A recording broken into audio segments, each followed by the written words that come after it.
Okay, on Tuesday, I told you we would be making a Canva movie using photos, and I have included all the information here, and we will show them on Tuesday when we get back. So you should have them finished. If you have a problem with it, I will take a few minutes at the beginning of class to go over it with you. Okay, this was the AI Chat GPT results that we did on your topic. Now, this one is the directions step by step on making a Canva movie. And it's very easy to follow.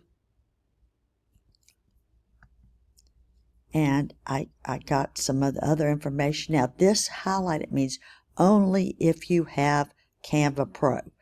These are all some little help tips from Canva itself that I put down after each one of the statements on how to make it. So that's pretty straightforward.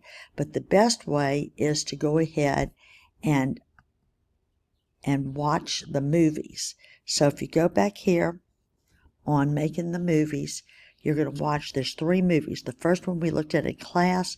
The other 2 are good as well. Might give you some other tips. But make sure for sure you watch the first one. Okay, here's the rubric. Very, very straightforward.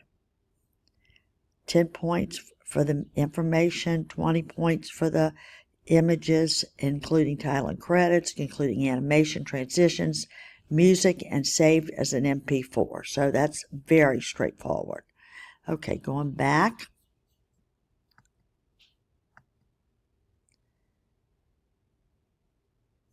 After the rubric, you can finish your movie and save it as an MP4 and post your Canva movie here as an MP4. So that is going to be due this Tuesday, and we will, like I said, we will go over everything. And this should have been done this past week. I hope you'll have a great weekend.